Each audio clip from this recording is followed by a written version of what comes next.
Hello, I'm Stephan Bonnar. Welcome to the final round. I'm joined as usual by Mr. Matt Holt. And after a big weekend of fights, we're kind of coming back down to the norm here with a little Contender series tonight and Saturday, little UFC fight night from Rotterdam. Yeah, but we're going to kick it back into gear. Next weekend, we get a pay-per-view again, pound for pound great, Mighty Mouse next week. And then we finally get the Amanda Nunes-Shevchenko rematch, so that'll be good. And I think this is a nice segue week after the huge Mayweather-McGregor event to kind of have two cards this week, make some money. Look, we made money last week. We got people on the under at plus money in the main event at Bellator. Didn't make it out of the first round. That was about the easiest money I think we could have got. So some of these small cards offer plenty of money-making opportunities. Yes, they do. The final Fight Night Contender series of the season or of all time, that's still kind of up in the air. But the main event, should we call it a main event? Luke Flores versus Matt Frevola. And look, I went and checked out a couple of these guys before I checked out the odds, and the guys I like, of course, are favored. My other guy that I really liked was at Dontel Mays. But let's start with Frevola and Luke Flores. Frevola minus 170. Is that a lock? Is that worth it? I actually was looking at the other side in this fight. So Matt Frevola, they're both undefeated. Frevola actually trains at Gracie Tampa, a really good gym. Luke Flores, kind of more regional gyms, yet doesn't have that big trainer or big affiliation. But the one thing that stood out to me, and I watched a couple of Luke Flores fights, is he's really big for lightweight. I mean, over 6 feet tall, and Frevola's only 5'9". There's going to be huge reach and height and reach disparities in this fight, advantages for Flores. And I saw Frevola, he's one of those stocky guys. He hits hard, even though he only has one knockout, so I don't know that his technique is the best in his striking, but he's big, strong, gets a hold of you. He's going to go for the slam, right? He's always trying to go for a finish, but Flores, really crisp striking. 6 of his 7 wins by finish. 3 knockouts, 3 subs, really aggressive. And sometimes being long and lanky in MMA is helpful in submissions. They call that definitely the submission body, right? He looks like he has that submission body, and I actually am going to take a little shot myself. I went to bet it earlier on Luke Flores, and I didn't get the price I want. I could only get plus 140. It's plus 150 now. I'm going to try to find plus 150 again if I can get it. I'm going to take Luke Flores. I think there's a little bit of value in that. And I also think there might be a little bit of value in the under here. Again, we're talking about 2 guys really trying to go out and impress to get that contract. They tend to go for it. The plus money unders when it's 2.5 on guys fighting over 145 pounds on this Contender series has been really profitable. So I hate to buck a really profitable trend here. I'll probably play the under at plus money and Luke Flores at plus money. Hopefully at least they split and I get one of them and make money. You go 2-0 at 2 plus monies, and it starts compiling real quick. There you go. So there's a underdog right there that Matt likes, and Luke Flores plus 150. Yeah, interesting bet right there.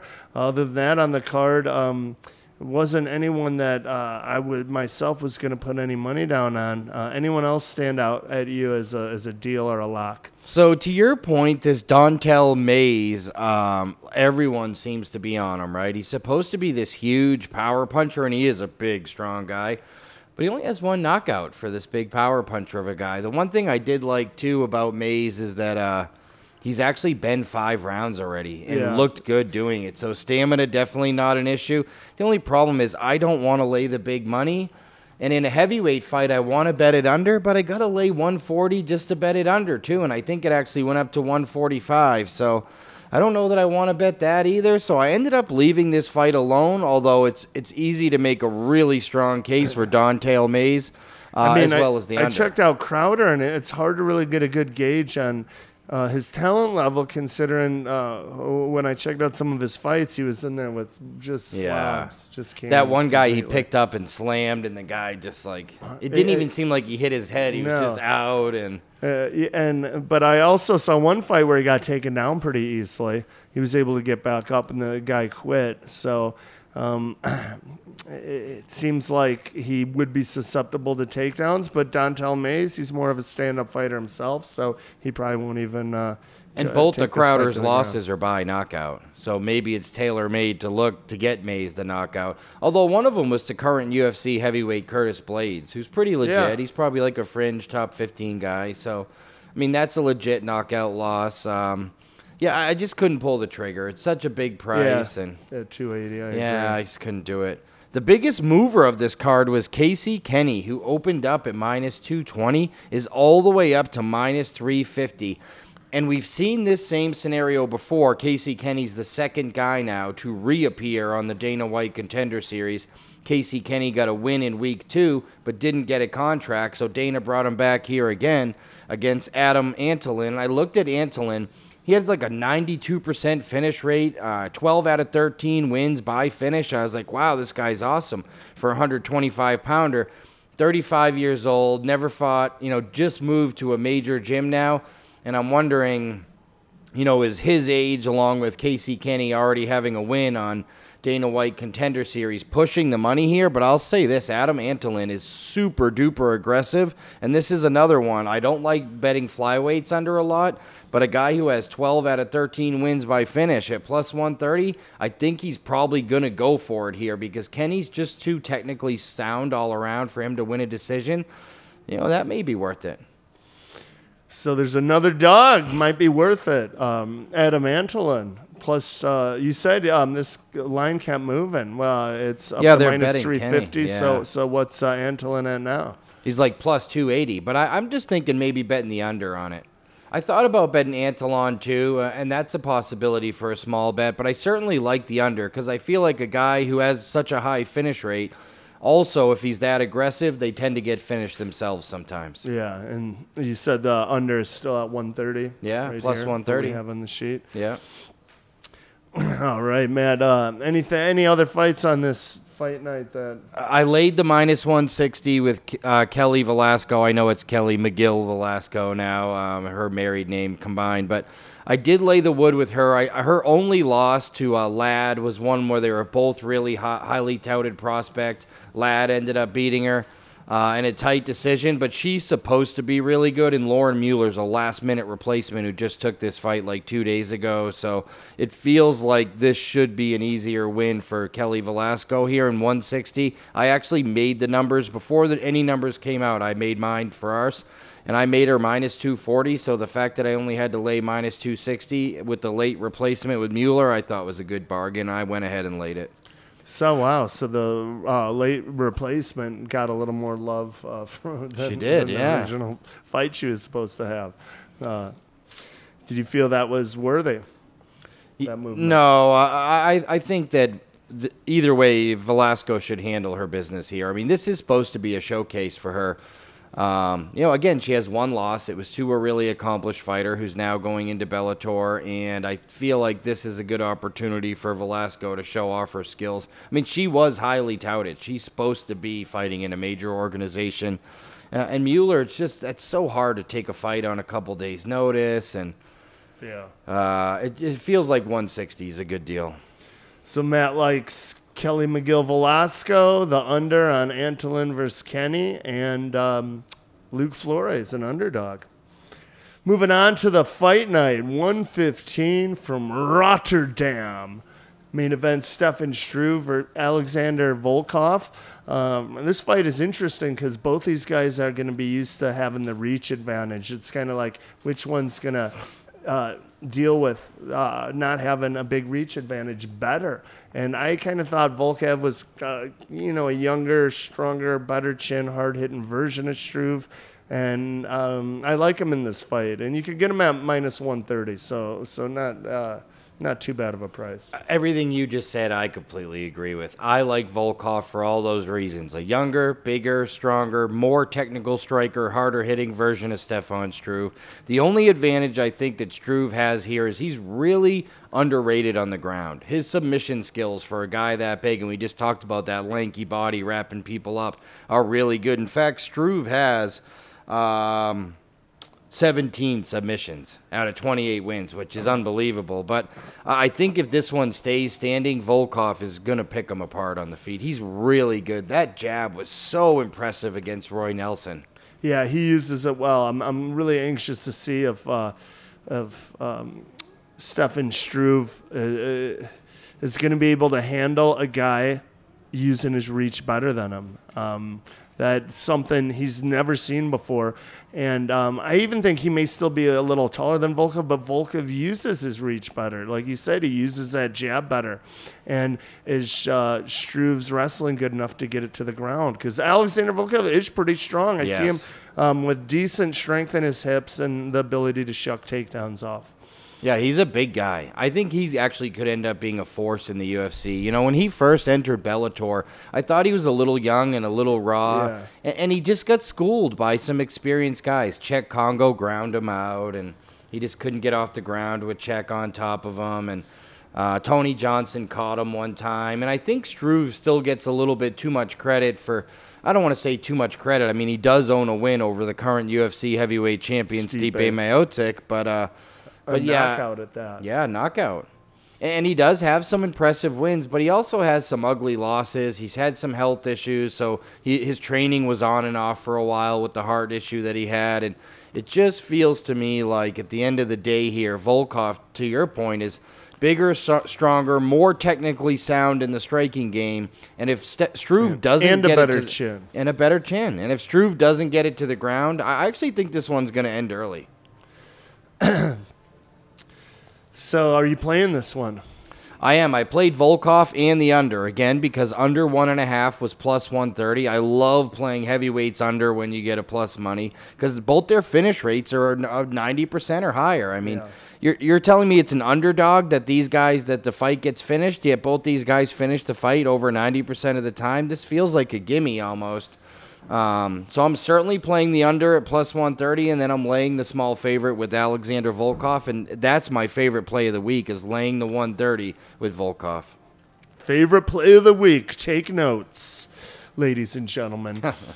A fighter I liked on the card, Ciar Batarazada. He's a minus 150 favorite against Rob Wilkinson. Wilkinson undefeated, but never faced this level of competition. Ciar Batarazada, really hard hitting. Wilkinson has most of his wins by submission, but Ciar is no slouch. He's been in this game a long time, and he's got pretty good ground. I didn't know what to make of this fight. I was hoping that the undefeated guy would get a little too much love for being undefeated, and maybe it would be a pick'em, or Ciar would even be a dog. Not the case. He opened up a well-deserved $1.50 favorite, and he has all the experience level here. But I worry about it because this is a guy, and I don't really understand his career trajectory. So he was on this unbelievable run. Then he fights twice in 2013 to John Howard and Dong Hyun Kim and loses them both. Looks like he might be on his way out of the UFC. Doesn't fight again until 2016. Stopped fighting for 3 full years. Came back and stops Brandon Thatch. You know, they were just trying to get Brandon Thatch a win. Yeah. And I'm like, okay, but, before that 3-year gap, he didn't look good against Dong Hyun Kim or John Howard, who's... I don't even know where John Howard fights anymore. And then all of a sudden he submits Brandon Thatch last August. So I'm not 100% sure what to make him, because he has 3 fights in 3 years and only 1 in the last 4 years. So I ended up leaving this fight alone. I was trying to talk myself onto Wilkinson. Couldn't talk myself onto him. Ended up passing. Same here. Pretty heavy favorite, Leon Edwards versus Brian Barberena. And Barberena's one of those guys who kind of wins those fights you think he won't. And right now, Edwards is minus 265 here, and I don't feel that good about him. Yeah, not only that, I mean, the under is plus 200. I mean, they're acting like this thing's a deadlock to go to the distance. Edwards has 5 knockouts. Barberena is coming off a knockout win over Joe Proctor. I'm not 100% sure this fight has to go the distance. It's such a huge minus 240 on the over. So I'm thinking about potentially here making very small, like, a third of a unit plays on both Barberena and the under here. To your point, Barberena is 4-2 in the UFC, and nobody likes him and nobody gives him any respect. But he wins all these fights. So And look, his losses, he just went the distance with Colby Covington in another fight where everyone thought, oh, wow. Would destroy him, that's right, and he hung in there. I mean, Barberena fights for a good gym. I mean, MMA Lab's a really strong gym. And Edwards, I feel like maybe got a little overhyped coming over from the UK. He was one of those British strikers that had that same Paul Daly, MVP kind of, hype behind him. And then he came over here and he's had some mixed results. He's been pretty good. He's on a 3-fight win streak and he is 5-2 in the UFC. But I feel like Barberena's been in there with some really tough guys. The trouble that I'm having here is I also feel like Edwards is probably going to get the hometown crowd because the Americans tend to not be favorites of the judges and the fans when they travel abroad. So, and we saw in the Mexico card, look, I got 2 wins because of hometown cooking with the judges and on the Mexico cards with Eric Perez and in the main event. So I'm not really sure. I'm not overly excited to jump on Barberena, but if I get like plus 220 and that plus 200 on the under, they're both really tempting. Yeah, right now, well, last I checked, Barberena plus 225. You could get him for some good underdog money. Going down the card, my 2 favorite guys, Michael Prazeres and Rustam Kabalov, are the 2 most heavily